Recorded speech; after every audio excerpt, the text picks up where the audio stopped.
దేవుని పిల్లలు అని మన పేరు. దేవుని పిల్లలు అని అంటే దేవుని స్వభావం మనం కలిగి ఉండాలి. ఎవరు చిల్డ్రన్స్ అయితే ఉంటారో వారి యొక్క రూపురేఖలు ఏ విధంగా అయితే వాళ్ళ చిల్డ్రన్స్కి వస్తాయో ఆ రీతిగానే క్రైస్తవులందరూ కూడా దేవుని పిల్లలు అని పిలువబడతా ఉన్నాం. అనంటే దేవుడు ఏ స్వభావం కలిగి ఉన్నాడో ఆ స్వభావాన్ని మనం కలిగి ఉండాలి అని ఒక బైబిల్ యొక్క వాక్యం సెలవిస్తా ఉంది. లూకా సువార్త 6:27 4 వాక్యాలు చాలా ప్రాముఖ్యమైన వాక్యాలు బైబిల్లో రాయబడి ఉన్నాయి.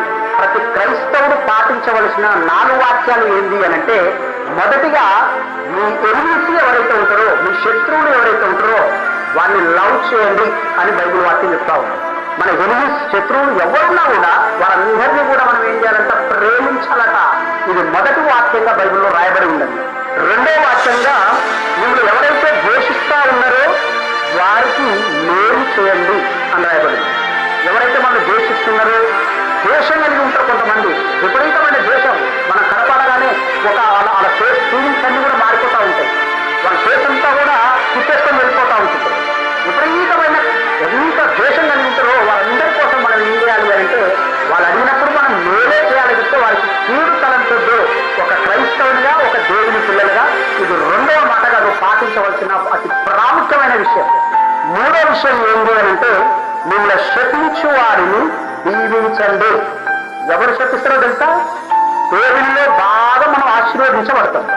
బాగా ప్రార్థన పూర్వకంగా ఉండి ఉదయకాలం లేచి దేవుని సన్నిధిలో ప్రార్థించి దేవుని సన్నిధిలో బాగా ఆశీర్వదించబడితే, అంచెలంచెలుగా దేవుని సన్నిధిలో దీవించబడితే, ఫైనాన్షియల్ గా, ఎకనామికల్ గా అన్ని విషయాలలో మనం దీవించబడ్డప్పుడు వారిని ఏమి చేయలేక, వారిని ఎదుర్కొనేటందుకు శక్తి చాలక, ఆ బలము చాలక, ఇక వేరే ఆప్షన్ ఏం లేక ఇక ఏం చేస్తారో తెలుసా?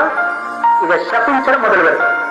మీరు త్వరగా ఆ సంపాదించిన సంపాదనతో కూలిపోతే బాగుండునను, లేకపోతే ఉన్న ఉద్యోగం పోతే బాగుండునను, లేకపోతే వారికి సర్వ సంపద తొలగిపోతే బాగుండునను, ఏదో ఒక విధంగా శపించడం మొదలు పెడతారు. ఎవరైతే మనల్ని శపిస్తా ఉన్నారో మనము ఎమ్మటే తిరిగి శపించకూడదట. ఎందుకు శపిస్తే మనకు వచ్చిన దీవెనంతా కూడా మనం తిరిగి కోల్పోతాం. ఇంకా మనం దీవించబడాలంటే ఎవరైతే మనం శపిస్తా ఉన్నారో వారిని మనలాగా మీరు కూడా దీవించబడాలి అని చెప్పేసి వారిని దీవించాలి. వారిని దీవిస్తే మీరు అధికమైన దీవెన మీరు పొందుకుంటారు. మిమ్మల్ని శపించడం ద్వారా వాళ్ళు ఇంకా శాపనార్థంలోకి వెళ్ళిపోతా ఉంటారు. హల్లెలూయా. ఇక 5వ మాట ఏమీ లేదంటే, బాధించి వారి కొరకు ప్రార్థన చేయాలి. ఎవరు బాధిస్తారు?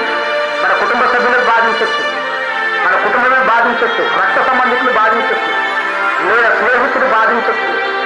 మిమ్మల్ని ఎవరు బాధించినా, ఎక్కడ ఉద్యోగంలో కానీ, వ్యాపారంలో కానీ, బంధుమిత్రులలో కానీ, రక్త సంబంధికులలో కానీ, లేదా సంఘంలో కానీ, సంఘస్థులు కానీ, విశ్వాసులు కానీ ఎవరు మిమ్మల్ని బాధించినా కూడా మీరు చేయాల్సిన ఏకైక ఒక మాట ఏంటి అంటే, కేవలం మీకున్న ఒక వెపన్, అది ప్రార్థన. ప్రార్థన ద్వారా వీటన్నిటిని కూడా మనం ఓవర్కమ్ చేయగలమని 4వ మాటగా బైబిల్ యొక్క వాక్యం సెలవిస్తా ఉంది. 4 మాటలు మనం పాటించవలసిన విషయాలు బైబిల్లో స్పష్టతతో ఉన్నాయి. దేవుని పిల్లలమని చెప్పుకునే మనం, క్రైస్తవులం అని చెప్పుకునే మనం, మందిరానికి వెళ్ళే మనం పాటించవలసిన విషయాలు పాటించకుండా ప్రార్థనకు వెళ్ళి పాటలు పాడి ఇంటికి వచ్చి మేము క్రైస్తవం దేవుని పిల్లలమని చెప్పుకోవడం ద్వారా ఎలాంటి ఉపయోగం లేదు. ఖచ్చితంగా 4 విషయాలు పాటించాలని బైబిల్ యొక్క వాక్యం సెలవిస్తా ఉంది.